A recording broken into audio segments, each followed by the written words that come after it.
The purpose of this video is to demonstrate how to create a passage within SchoolNet. We're going to begin by going to Assessment Admin, and then we're going to click on Create.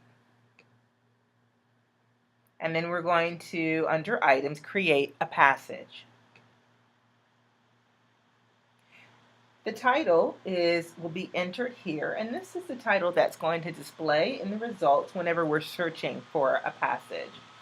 So for our purposes today, the title will be Limited Resources. This will be the name of our passage. We're going to select the subject, and in this case today we're going to be doing English Language and Literature. However, please note that you can put diagrams in here, images, things that you may want students to refer to while they're taking the test. Even processes where you might want them to explain or to answer questions in terms of that process. So a passage can be anything that you want it to be. We're going to use grade level 6 for this one. And this is where we're going to enter our content, the passage, what's going to be in our passage.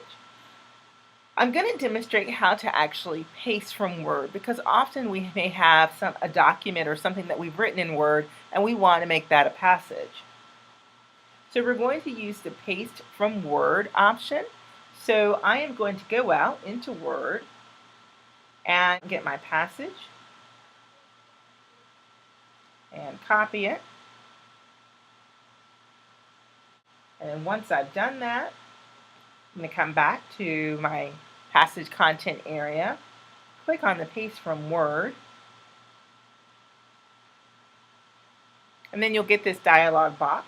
And you're going to use Control V. If you're using a Mac, it would be Command V. And so it allows us to paste from Word. And so then we'll insert it. And there's our passage. Now once we've done that, we have to decide whether or not we want it to be portrait on the page when the student is looking at it. Do we want it on the left side of the page, or do we want it across the top? I'd like to have it on the left side, and so we're going to leave it there. If we want it across the top, we would simply click here. Once we've done that, we're going to save the passage.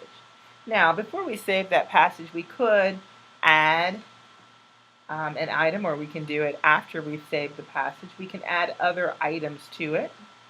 So here's our passage. There it is. And this is how it would look for the student. And we can actually link questions to our passage. So just like we did item creation before, we can add a new item. And it's now going to be linked to this passage. Wherever we see this question, there will be the passage will come along with it. And as you hopefully remember, we'll go right back through the same process of creating an item to go along with our passage. Because last time we did a multiple choice item, we're going to choose an inline response item. And we will set it up the same way that we've done in the past. We'll go back and pull a standard that it goes along with.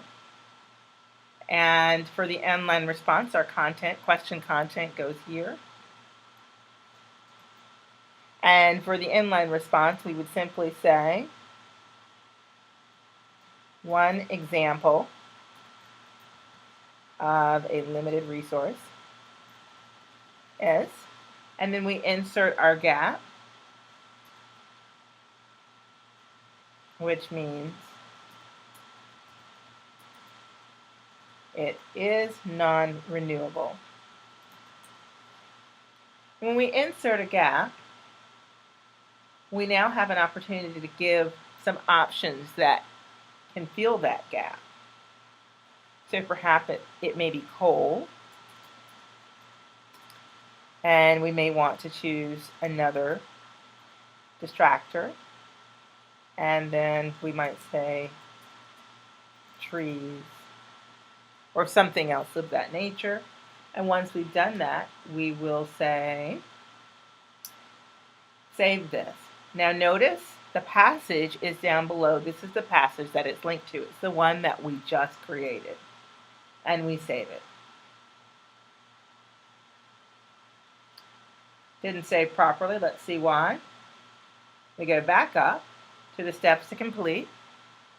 Correct answer has not been chosen, and we did not align it to a standard, and it's not worth any points. So let's choose our correct answer, which would be coal. It does now have a point value, and let's tie it to a standard. And we're just going to use any standard for now, just so that we can complete the process.